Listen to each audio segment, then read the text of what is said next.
sebelum video ini dimulai, pastikan kamu sudah mengklik tombol like, subscribe, lonceng. Bismillahirrahmanirrahim. Assalamualaikum warahmatullahi wabarakatuh. Alhamdulillahilladzi arsala rasulahu bil huda wa dinil haqq liyudhidahu 'ala dini wa kafa billahi shahida. Ashhadu an la ilaha illallah wahdahu la syarika lah wa ashhadu anna Muhammadan abduhu wa rasuluh sallallahu alaihi wasallam la nabiyya ba'da amma ba'd. Hamdan wa syukran lillah. Puji dan syukur selalu tiada hentinya kita ucapkan kehadirat Allah Subhanahu wa taala. Alhamdulillahirabbil alamin. Biidznillah wa qadarullah, dengan izin Allah sampai ini malam kita masih diberikan kesempatan oleh Allah untuk menjalankan ibadah. Mudah-mudahan kita berharap ibadah-ibadah yang kita lakukan baik siang ataupun malam, pagi dan petang, kapan dan di mana saja, semoga diterima di sisi Allah hendaknya. Salawat dan salam kepada Nabi besar Muhammad sallallahu alaihi wasallam. Allahumma shalli ala Muhammad wa ala ali Muhammad. Yang sama kita hormati Bapak Ibu pengurus Masjid Mutmainnah, jazakallahu khairul jaza. Bapak Ibu jamaah kaum muslimin dan kaum musliman hadirin, dan juga anak-anak kita rahimakumullah. Alhamdulillah, kembali kita diizinkan dalam kajian ta'lim kita. Bu, kita enggak, Bu? Serius mana Ibu mah?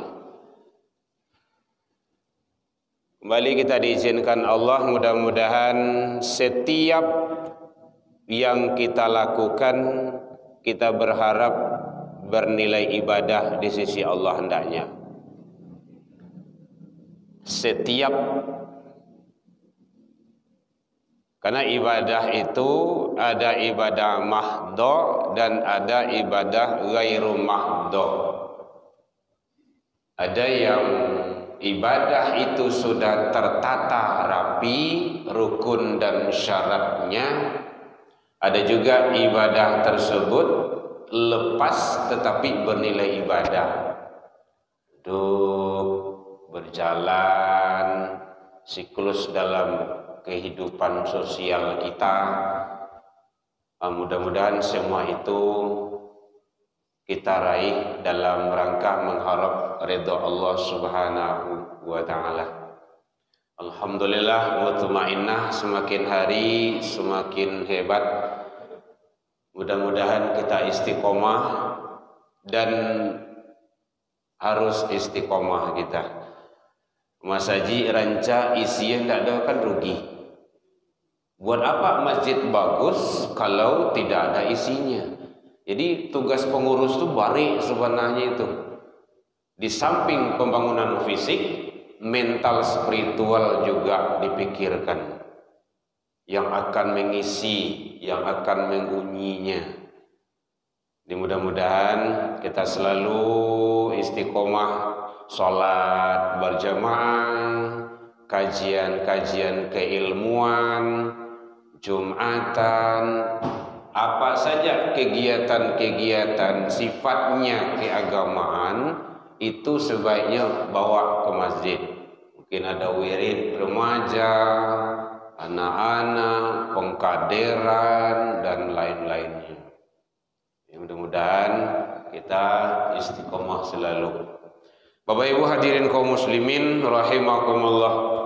Kajian kita kemarin berbicara masalah yang berkenaan dengan hal-hal yang membatalkan syahadat atau tauhid kita.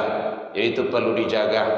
Jangan sampai yang merusak, meracuni tauhid, syahadat yang kita miliki itu kita kerjakan. Dan itu sekarang tantangannya berat bagi kita itu, Bapak Ibu. Di media massa kan kita sudah tahu itu, menendang sesajian di permasalahan. Itu sudah masuk kajian kita kemarin itu.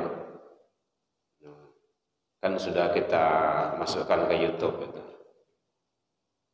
Bapak Ibu hadirin kaum muslimin rahimakumullah.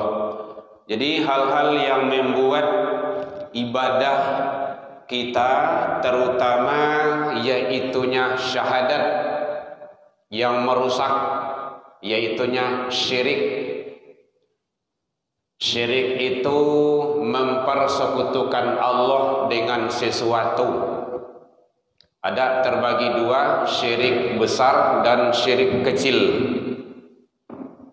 Yang besar dan yang kecil.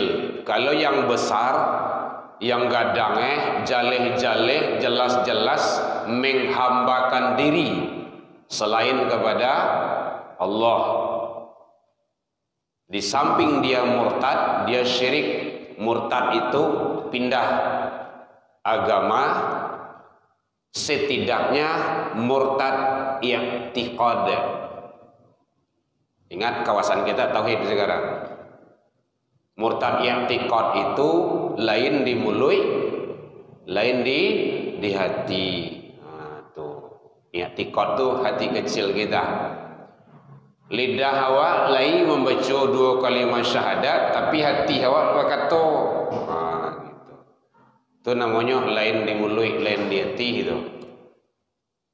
Merusak itu. Syirik besar. Sementara syirik kecil, ini juga kadangkala sering terabaikan. Yang sudah kita kupas, riya. Riya itu berbuat bukan karena Allah.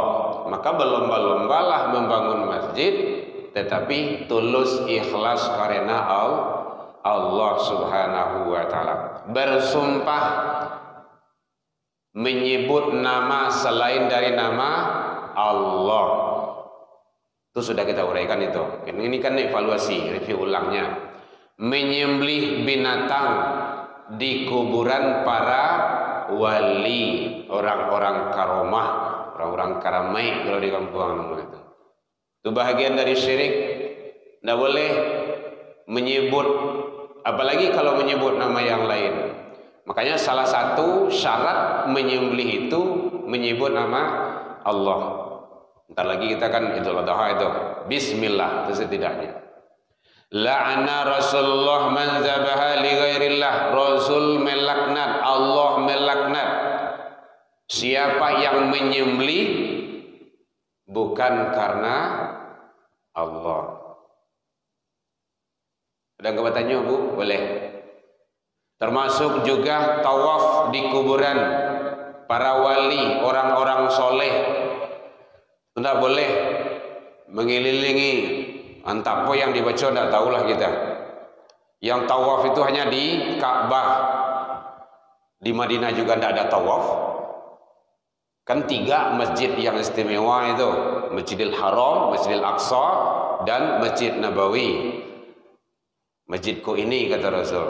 Nah, seharusnya kan di masjid itu kan boleh. Ternyata enggak. Tawaf hanya di Ka'bah. Jadi tawaf di kuburan para wali dan orang-orang soleh, mungkin ada bacaan-bacaan tertentu yang dibimbing oleh rahib-rahibnya, itu bahagian dari syirik. Tidak boleh. Tinggalkan, jauhkan. Salat menghadap kuburan. Nah, sampai di sana kemarin itu. Salat menghadap kuburan disengaja. Kecuali kalau kuburan itu sudah berada di depan masjid ataupun di depan musola, rumah-rumah ibadah. Karena Rasul melarang la tajlis alal kubur, jangan duduk di atas kuburan, wala tusallu ilaiha, dan janganlah salat menghadap kepadanya. Nya itu kuburan. Mungkin kita pergi ziarah kubur, langsung di kuburan itu mungkin tawaf, mungkin sholat, nah itu tidak boleh. Duduk di kuburan. Nah, kemarin kan kita sudah singgung itu. Daripada duduk di kuburan, lebih rancak duduk di baro api nan sadang hidui. Kalau ingin tahu referensinya silakan lihat di dalam kitab Mukhtasar Riyadhus Shalihin Imam Nawawi. Ada 3 yang dilarang oleh Rasul itu. 1, kencing di atas kuburan. 2, menembok kuburan bermewah-mewahan. 3, termasuk duduk di atas kuburan. Kadang-kadang kalau di kuburan tuh awak pergi ngantarkan jenazah, awak tegur di situ kan ndak lemak lah rasanya dong gitu kan. Berang lo juga awak kan. Panik lo biasa. Nah, ini melihat awak. Atau awak dalam pengajian lah awak sampai-sampaian gitu. Atau yang pingin melihat videonya silakan. Bapak Ibu hadirin kaum muslimin rahimakumullah. Jadi ndak boleh, jangan, dilarang, karena Rasul yang melarang. Bapak Ibu hadirin kaum muslimin, salat menghadap kuburan sesuatu bagian daripada perbuatan syirik kecil. Ya.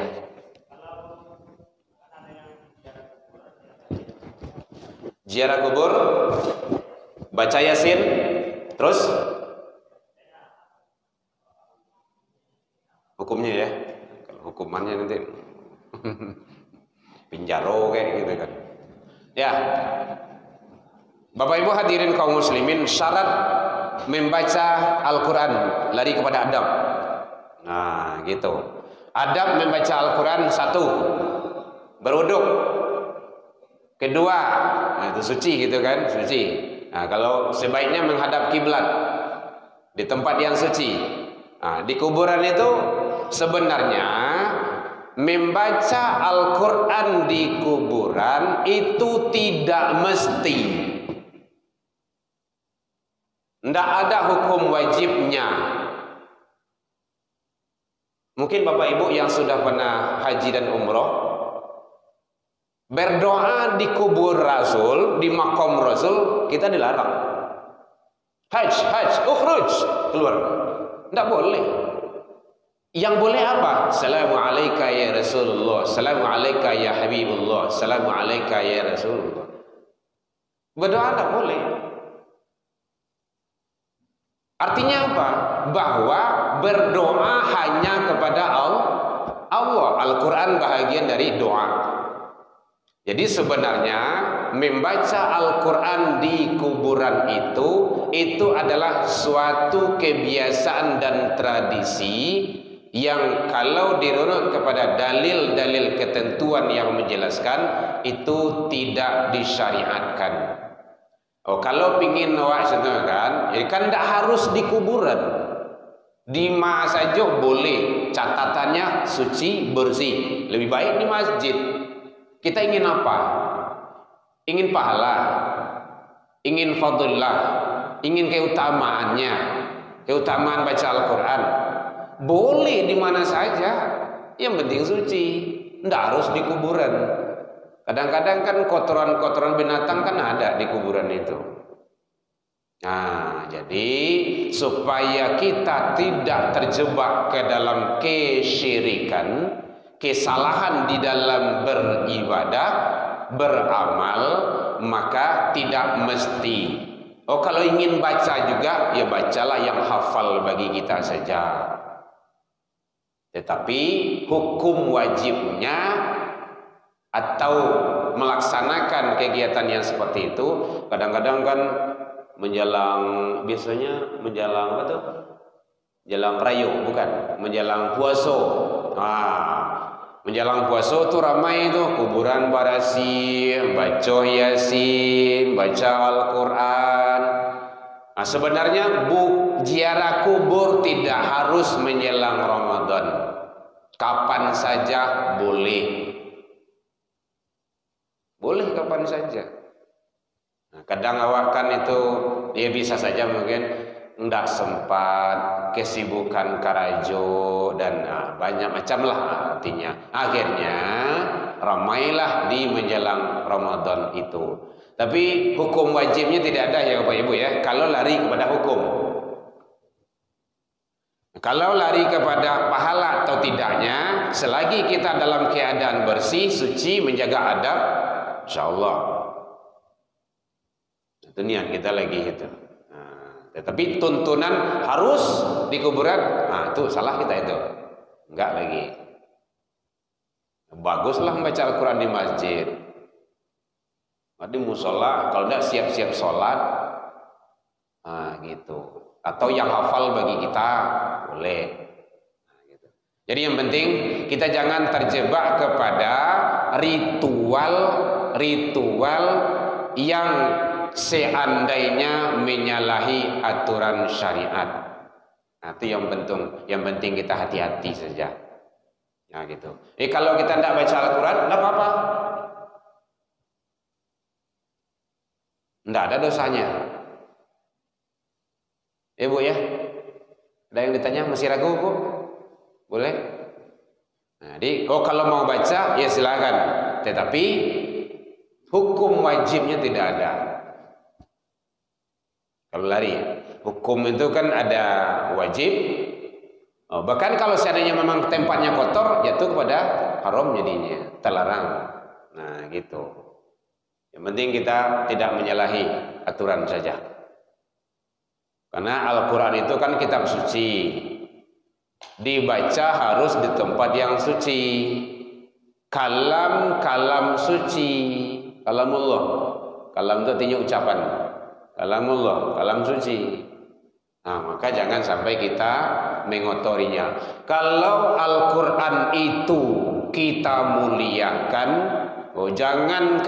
jangankan bahkan najis pun kalau bersentuhan dengan Al-Quran yang mulia, dia akan terbawa mulia. Bungkus-bungkus Al-Quran itu kadang-kadang tabue kan dari kulit kambing gitu. Dari kulit jawih, walaupun sudah disamak gitu kan. Ujung-ujung kan dicium orang. Iya kan? Hakikatnya memang mencium Al-Quran. Jadi kalau sudah bersentuhan dengan Al-Quran, tidak ada yang hina. Mulia semuanya. Apalagi manusia kita. Ya Bang. Ya.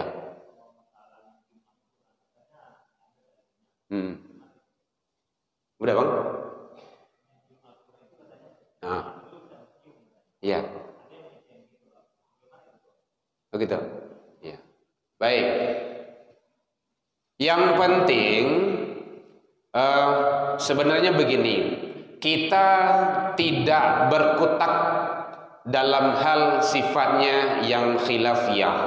Khilafiyah itu perbedaan pendapat yang tidak akan ada ujung pangkalnya penjelasannya. Pemahaman kita dulu, Al-Quran itu apa? Kalau dibawa ke sana nanti malahan ada orang Al-Quran yang ini itu bukan Al-Quran itu. Ada yang memahami seperti itu. Makanya ada, kalau Bapak Ibu lihat nanti ada sebuah buku yang menjelaskan, itu Hartono Ahmad Jaiz itu. Beliau membuat sebuah buku, itu orang-orang yang melecehkan Al-Quran. Al-Quran malahan diinjak-injak, Al-Quran dihinakan, dan itu terjadinya di kampus-kampus agama malahan gitu kan. Mohon izin bagi terutama di fakultas-fakultas yang khusus membahas tentang itu. Karena Al-Quran yang sebenarnya bukan di sana, pemahamannya seperti itu. Itu tulisan, nggak ada apa-apanya gitu. Maka kita bawa kepada arena bahwa Al-Quran itu hakikatnya adalah kalam Allah. Di alam ini juga ada Al-Quran itu. Ayat Allah itu ada dua. Ada yang kauniyah, ucapan, itulah Al-Quranul Karim, Al-Quranul Azim. Ada fi'liyah, perbuatan Allah. Itu pembahasan kajiannya ilmu kalam itu, ilmu filsafat, ilmu tauhid. Makanya para kawan-kawan yang dari filsafat hati-hati juga. Kenapa seperti itu? Jangan hanya memahami sesuatu itu hanya sebatas akal pemikiran. Orang filsafat, para filosof itu hanya sebatas akal, juaka saja. Padahal Allah kasih kita hidayah itu ada 4. Ada hidayah naluri, 1. Yang kedua panca indera, pengembangan hidayah pertama. Yang ketiga hidayah akal. Nah, itu dia. Ingat, akal manusia itu terbatas. Memahami sesuatu, akal manusia itu terbatas. Maka lari kepada hidayah yang keempat, itu hidayah agama. Kalau tidak tamakan dia ke hawa, jangan dipaksakan akal itu. Kenapa? Akal manusia juga ciptaan Allah, terbatas sifatnya. Lari kepada agama. Agamalah yang akan menyelesaikan seluruhnya. Nah, itu teknis dalam memahami sesuatu. Apalagi sebentar lagi Isra Mi'raj akan datang. Isra Mi'raj itu susah dicerna akal itu, tapi bukan tidak bisa diterima oleh akal. Balik caro dari Masjidil Haram ke Masjidil Aqsa, kemudian nanti naik ke langit yang ke-7, Sidratul Muntaha, Mustawa, Rafra, Arash, langsung ketemu dengan Allah. Itu enggak dengan akal itu. Sama juga seperti itu. Jadi artinya apa? Bahwa dalam melaksanakan memahami sesuatu, maka pakailah konsep-konsep agama. Itu yang penting, supaya kita tidak salah dalam menganalisa sesuatu tersebut. Jadi bahwa semua itu agar tidak menyalahi ketentuan-ketentuan Allah, maka mencium Al-Quran, apakah menjunjung Al-Quran, mendekap Al-Quran, memuliakan Al-Quran, hakikatnya adalah kita memuliakan Allah. Itu yang penting. Sama saja, tak kala awal kiblat umat Islam tuh dulu kemana, Bu? Ke Palestina, Masjid Aqsa. Setelah itu ndak aman di situ, ndak mungkin, ndak nyaman umat Islam di sana, diperintahkan oleh Allah berubah kiblat ke Masjidil Haram. Umat Islam ikut. Kalau seandainya dipakai logika, ya kasih itu salah, maka ditukar-tukar lah bagai. Sekarang kita patuh kepada yang memerintahkan atau tidak. Nah, itu saja. Sama saja, iblis juga kayak gitu. Dulu iblis disuruh oleh Allah sujud kepada Adam. Apakah iblis disuruh sujud kepada Adam, menyembah Adam? Tidak, menyembah manusia tidak boleh. Tapi bagaimana? Kenapa malaikat ada yang mau? Kecuali yang tidak mau itu iblis, seluruhnya sujud.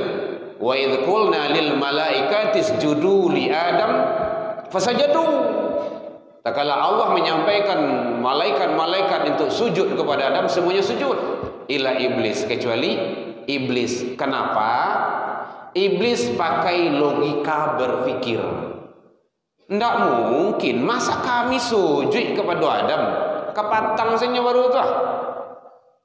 Kan gitu dialog komunikasinya. Khalaqtani finnar. Kan gitu katanya. Wa khalaqtahu min tin. Kami diciptakan dari api, inyo diciptakan dari tanah. Ndak mungkin itu. Kami sudah lama, udah ratusan tahun di surga. Kami banyak ibadah duluan dari Adam. Masa kami sujud pula? Jadi iblis itu bukan hanya menolak, tapi menyombongkan diri. Nah, itu bahayanya. Jadi orang-orang sombong tuh bahaya. Jadi oleh sebab itu mencium Al-Quran itu ada yang menyatakan tidak ada dalilnya, bukan tidak ada, mungkin tidak ketemu sama dia itu. Pahami agama itu dari segi, makanya 4 ilmu jangan lepas. Ada pemahaman syariat, ada pemahaman tarekat, ada pemahaman hakikat dan ma'rifat. Itu tidak bisa lapeh. Kalau dipisah nanti, oh itu orang tarike, itu orang tarike. Jadi kalau orang tarike tidak pahamnya syariat, itu gitu. Nah, makanya kita pahami agama itu secara menyeluruh. Ternyata bagi yang berpemahaman seperti itu orang-orang sudah termasuk dalam pola pemikiran-pemikiran, yaitunya dia memahami Al-Quran hakikatnya bukanlah itu, tetapi di Lauhil Mahfuz.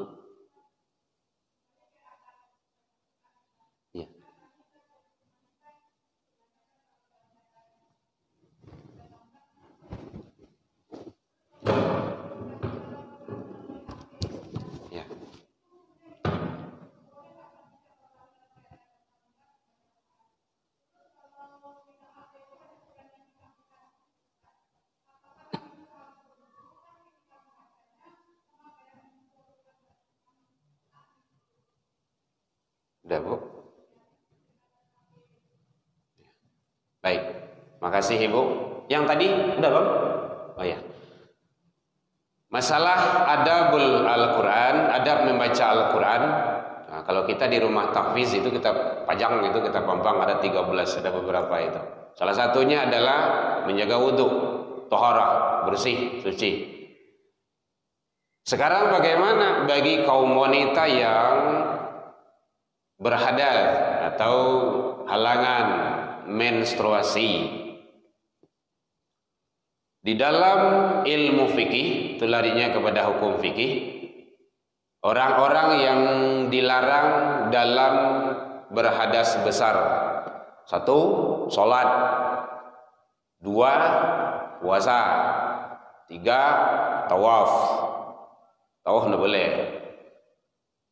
Termasuk di sana dilarang yaitunya berdiam di masjid ila ghairis sabil, kecuali lewat. Itu ada. Nah, di dalam kitab Masailul Ulama, masalah-masalah dalam pandangan para ulama dan fuqaha, itu dijelaskan bagaimana kalau seandainya dia di dalam masjid, ibu-ibu itu, kaum wanita itu berhadas besar, sementara teknologi sudah banyak yang mampu untuk menjaga itu. Awal asbabun nuzul ayat itu turun, itu karena tidak bisa menjaga. Ya mungkin kalau zaman-zaman dulu kan tidak ada teknologi yang secanggih sekarang gitu kan. Sekarang kan banyak bisa dipakai untuk itu. Kalau menyentuh Al-Quran, mushaf yang asli, tok hanya ada Al-Quran di dalamnya, tanpa tarjim, itu ulama ijma' tidak boleh menyentuh, kecuali ada hijab. Hijab itu muka sih pakai sarung tangan atau pakai mukena dialih, itu muka sih itu boleh. Ada ulama yang bolehkan. Tapi langsung telapak tangannya bersentuhan dengan Al-Quran tak boleh. Mushaf yang langsung itu. Kalau ada hijab pembatasnya boleh. Itu ulama ada yang seperti itu. Kemudian bagaimana membaca Al-Quran yang ada di handphone? Nah, kan gitu. Apakah tetap menjaga adab-adab membaca Al-Quran? Tetap kita menjaga adabnya. Kenapa? Walaupun di handphone itu tetap Al-Quran. Kalau apabila dibuka aplikasinya, hidup alif lam, nah, muncul langsung pakai adabnya.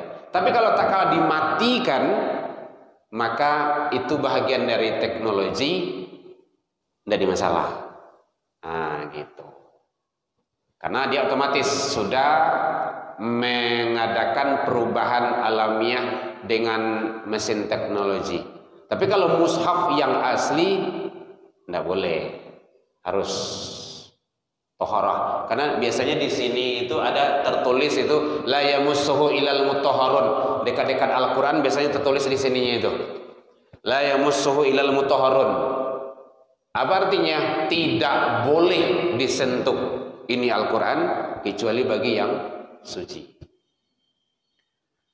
Jadi oleh sebab itu, kalau ada mungkin adik-adik para remaja putri dalam halangan, dalam menstruasi, dia ingin mendengar kajian keilmuan, tambah ketaatan kepada Allah, nah disitulah ijma' para ulama. Kalau seandainya bisa menjaga, itu ada dibolehkan di sana.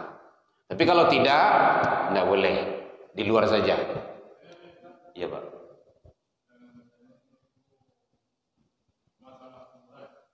Iya. Ya. Ya. Ya. Ya.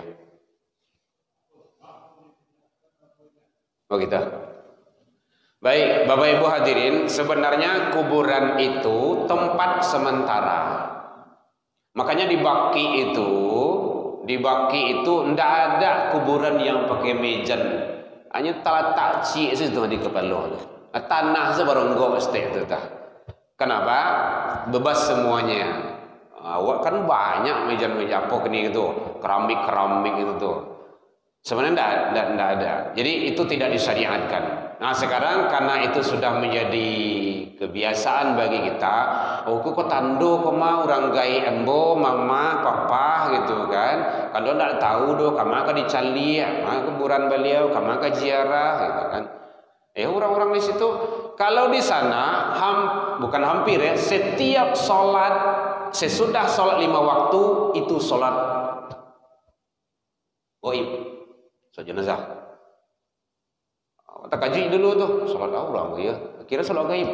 Karena setiap saat, jadi kuburan-kuburan di sana sebenarnya bebas dari hal seperti kita. Nah sekarang kita ada, kalau seandainya kita mau memindahkan, berarti tanah yang ada di mana beliau, mungkin beliau tidur di sini, ditempatkan di sini, udah menjadi tulang, menjadi tanah atau mana? Tanah itu yang diambil, yang dipindahkan.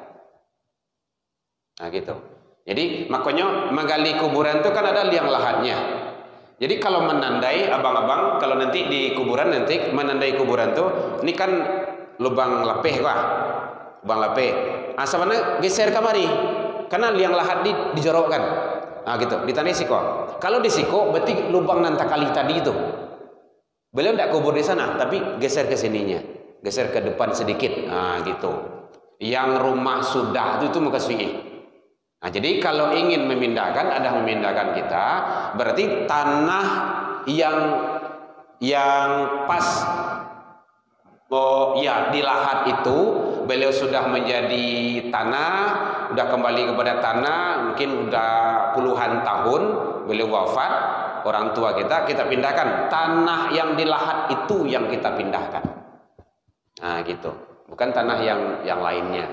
Supaya itu kan sebenarnya kan isyarat syariat saja, bahwa beliau di sana. Hakikatnya beliau kan sudah kembali kepada Allah. Itulah inna lillahi wa inna ilaihi rojiun. Itu memuliakan tanah itu sebenarnya itu minha khalaqnakum. Itu surah Toha itu.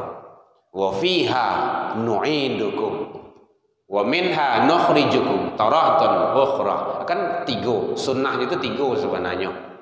Kadang-kadang kan awak pas tiba di kuburan tanah kalau boleh yo. Asian nama boleh enggak tentu doa lah. Sebaiknya bacakan doanya gitu. Makanya itulah gunanya orang-orang soleh kita bawa ke kuburan itu agar tidak salah kita dalam pelaksanaan penyelenggaraan penguburan jenazah itu. Ya Pak? Ya Bu ya. Jadi kalau sudah terbuka aplikasi itu tetap kita jaga adab membaca Al-Quran. Nah gitu. Tapi kalau sudah tertutup, terkunci, itu boleh. Karena itu dia akan sudah otomatis aplikasi itu. Nah gitu, Al-Quran digital. Jadi masuk dalam kantong gitu kan. Nah, sebenarnya kan tidak boleh kita bawa ke toilet, ke WC. Kalau dibuka tidak boleh. Tidak boleh. Tapi kalau tidak dibawa, HP awak ke dalam toilet, ke dalam WC, letak di luar, salam main di kawan. Atau tiba di konter oleh hubungan awak je tukang konter jadi nomor itu gitu ya Bu ya. Jadi kalau terbuka pakai adab, tapi kalau tidak nggak dimasalah. Kalau seandainya kita ada halangan, boleh memakai alas, boleh kita membuka aplikasi karena itu sudah yang dimaksud bukan mushaf secara langsung itu.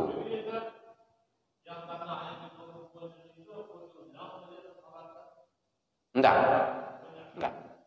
Salat enggak. Salat jenazah itu kan tak kalah ada jenazah di hadapan kita. Kalau enggak ada jenazah di hadapan kita itu namanya salat gaib. Nah, gitu. Salat gaib. Nah, salat gaib itu kan syariatnya. Nah, berarti kita salat gaib itu mungkin mama kita beliau pergi ke Jakarta naik pesawat tuh orang-orang ndak balik dong masuk ke dalam lawi. Contoh mana tahu kayak gitu ditakdirkan Allah. Maka kita salat gaib saja di rumah boleh. Nah gitu. Jadi salat gaib itu jenazah tidak ada berada di hadapan kita. Tapi kalau ada jenazahnya, itu sholat jenazah biasa. Tak kala beliau wafat. Nah sekarang kita kan memindahkan kuburan. Iya. Yo. Tuan. Kalau ada jenazahnya boleh disolatkan seperti biasa. Ada Ibu? Boleh? Dazan. Capek lah, terasa saya. Baik Bapak Ibu hadirin kaum muslimin, jadi oleh sebab itu hal-hal yang akan merusak, membatalkan, melanggar ataupun bertentangan dengan syahadat kita sebagai umat bertauhid itu perlu kita jaga agar kita tidak menyalahi aturan Allah. Jadi sholat menghadap kuburan. Kalau mau kasih sholat menghadap kuburan itu di Sangajo, awak pergi ke kuburan sholat di situ, itu yang tidak bolehnya. Tapi kalau kuburan sudah berada di depan masjid kita, musola kita, ya itu bagaimana pula? Kan tidak mungkin pula kita pindahkan, harus izin yang keluarga dulu. Nah gitu caranya. Iya Pak.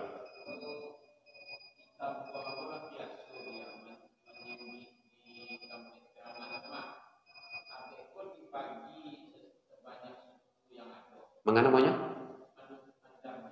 Mandabiah. Ya.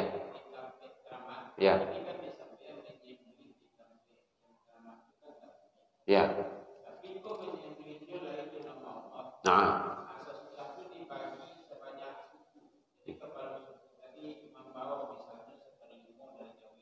ya, ya. Oh gitu. Baik Bapak Ibu, hal-hal yang seperti itu kan banyak di tengah masyarakat kita. Kita harus hati-hati bagaimana jangan sampai kita terjebak ke dalam hal-hal yang tidak baik. Kalau seandainya kita menyembut nama Allah, kemudian dibagi-bagikan bukan karena, ingat itu yang penting. Bukan karena, tapi karena Allah, ini tidak ada masalah. Tidak ada masalah. Tempat itu kan bisa-bisa saja, tapi kan tidak harus di kuburan. Nah, mungkin di lapangan, mungkin di tempat-tempat yang lain, atau di masjid, di musola, atau di belakang rumah, gitu kan? Supaya tidak terjebak ke dalam hal-hal sifat yang terlarang. Nah, gitu. Kemudian kita sebut nama Allah, kita bagi-bagi per suku, per kampung apa gitu kan, per mama, itu boleh, silakan, tidak ada masalah. Yang penting kita tidak salah niat saja, itu yang penting. Kita tuluskan niat kita karena Allah Subhanahu wa Ta'ala. Baik Bapak Ibu hadirin kaum muslimin rahimakumullah. Mudah-mudahan bermanfaat bagi kita bersama. Kita berharap semoga istiqomah selalu menjalankan ketaatan, menjalankan kajian ta'lim kita. Semoga Allah bimbing kita selamat dunia dan akhirat. Ila liqa' fastabiqul khairat wabillahi taufiq wal hidayah. Wassalamualaikum warahmatullahi wabarakatuh.